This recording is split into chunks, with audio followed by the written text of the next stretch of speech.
Dear Patriots, before the news starts, please subscribe to our patriotic channel by clicking the subscribe button. Give us a thumbs up to this video.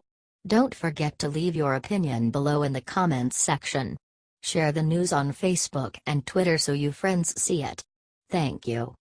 Hey CNN, quick question for you. After calling Ed Gillespie a white supremacist, CNN crushed by unexpected source.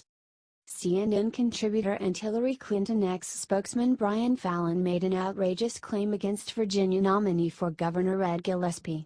Look at Ed Gillespie campaign strategy meeting, tweeted Fallon with a photo of a group of white supremacists in Charlottesville.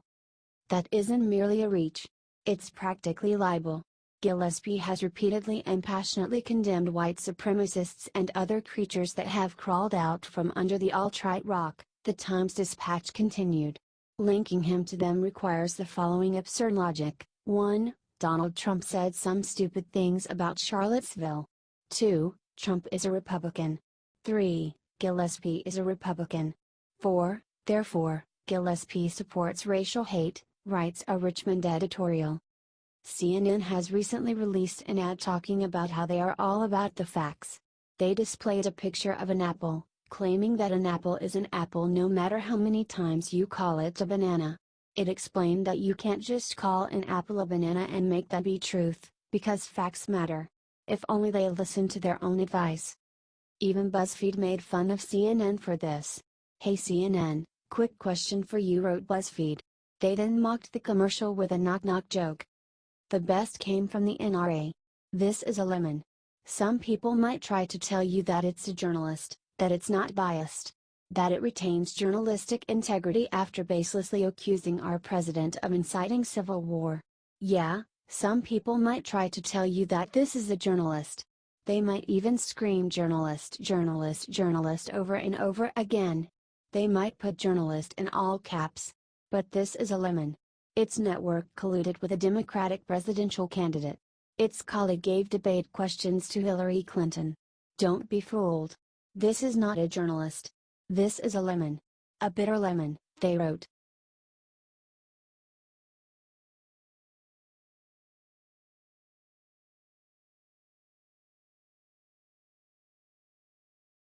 Election campaign experts expose proof that Hillary knew about funding the Trump dossier. It has been proven that Hillary Clinton's campaign funded the disproven Trump dossier that claimed that Trump went to Russia and hired prostitutes to urinate on him. However, Hillary is trying to claim she had no idea that her campaign and the DNC did this.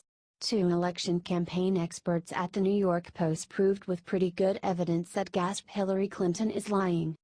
One of us served as a campaign strategist and advisor for as many as 4 decades. And the other served as an elected official for 25 years, explained Douglas E. Shane and Andrew Stein. With both of us having extensive experience in campaign budgetary decision-making, the suggestion that top officials in the Clinton campaign, including Clinton herself, and the DNC weren't fully aware of the research that their general counsel was commissioning strains credulity, they wrote. With more than 380 payments from the Clinton campaign and the DNC being made to Perkins Coie, it is seemingly impossible that the candidate herself would not have direct knowledge of the purpose of those payments or any earmarks being made, especially those for Fusion GPS, they continued. Again, we have both operated in campaign settings of this nature before as strategists and as candidates, and for this significant amount of money, the candidate would fully understand its use and must authorize its purpose, they continued. Do you think that Hillary Clinton is a huge liar?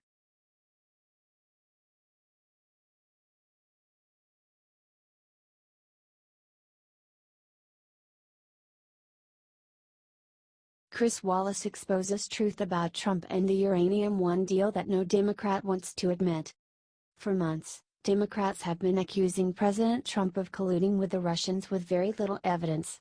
However, now it appears that they may have been covering for themselves. Maybe the reason they want to make it look like Trump colluded with Russians was because they don't want to admit it was really Hillary who did. Fox's Chris Wallace told a very bold truth that Democrats do not want to admit. The fact that Hillary Clinton, or at least her campaign and the DNC, was doing business with a foreign national, A British spy to get information from the Russians for this dossier certainly blunts the idea, started Wallace. Well, it was the Trump campaign and it was outrageous the Trump campaign had anything to do with the Russians to maybe affect at the election because this is far more evidence we've ever seen involving President Trump and his campaign that the Democrats were directly involved in trying to get information from the Russians to affect the 2016 campaign, said Wallace. Both things could be true that both sides were trying to get aid from the Russians and it seems true the Russians were playing both sides to try to disrupt the election. We have to wait and see, he explained.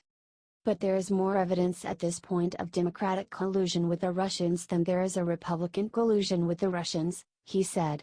Do you think that Wallace is right?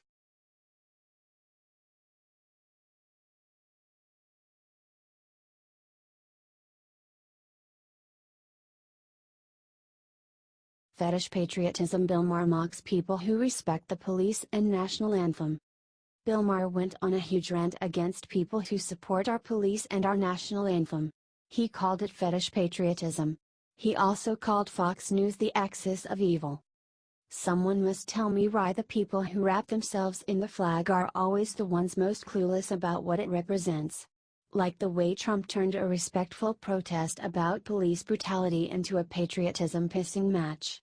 The nerve of these young black men kneeling while an American Idol runner-up sings the bombs bursting in air song, said Maher. How dare you exercise your freedoms while we're honoring them? We will not stand for not standing. Trump literally said that soldiers have died and we need to stand because they were fighting for our national anthem. Oh, for FCK's sake, no one ever died for the anthem, he said. But I thought this was America. This impulse to tell people not to protest against the police, not to question the generals, this is not American. And that is the problem with all the fetish patriotism. It starts with goosebumps, but it ends with goose steps, he said. Or maybe those people just understand what the flag represents and how police put their lives on the line every day to protect us. And here is his stupid opinion on Fox News. The real problem to me is that Fox News has become state TV. They were always, of course, Republican. It's different now, as all things with Trump, it's worse. And this is a very bad axis of evil.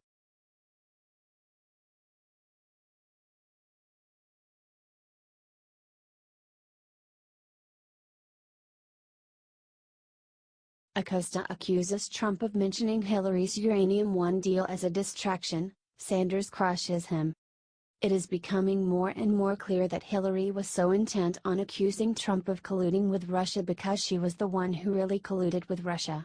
As we are seeing, there is more evidence that Hillary colluded with Russia than Trump. But CNN's drama queen Jim Acosta tried to accuse Trump of using the Uranium One investigation as a way to distract from his own. Sarah Sanders crushed him. I was wondering, why does the president involve himself in the Uranium One investigation? Are you trying to gin up your own Russia investigation to rival the one up on Capitol Hill? And where is the president's evidence that Hillary Clinton colluded with the Russians, as he tweeted this morning? Asked Acosta. In terms of the president being involved, I'm not aware of any specific involvement. The president has pushed for transparency, if that's what you're referring to, when dealing with Congress. I know that's probably something new for a president to actually push for transparency, but that's what he's done. And that was the purpose of what he was trying to do in that process, responded Sanders. How about evidence of collusion that Hillary?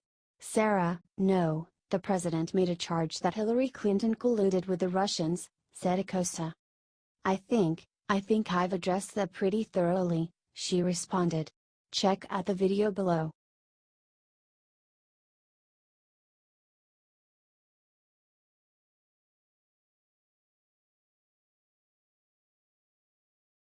Joy Behar calls all Trump supporters white supremacists and suggests a violent way to end them. Joy Behar left The View for a night to be a panelist on Bill Maher's show with CNN's Van Jones. On the panel, Behar seemed even more over the top and ridiculous than usual. She called Trump supporters white supremacists and suggested violent action against them. Behar attacked Van Jones, who seemed to want a more peaceful solution. You're the first perpetrator of this. He wants the kumbaya. FCK your kumbaya. These people on that side are crazy. Don't you understand? They're crazy.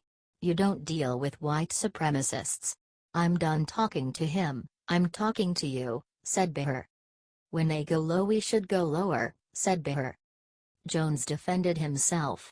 All I'm saying is we got a great circle that includes women and Muslims, everybody, Jewish people. We need to get the circle bigger to take it away from them. And I'll tell you what, if you don't go and we don't go, the Nazis will go. And I'm not going to do that in my country, said Jones. Behr then described a new book that she wrote about President Trump called The Great Gas Bag. I wrote it for anti-Trumpers. If you are a Trump supporter, don't buy the book. I forbid you to buy the book, said Behr. Trust me, none of them wanted to buy it anyway.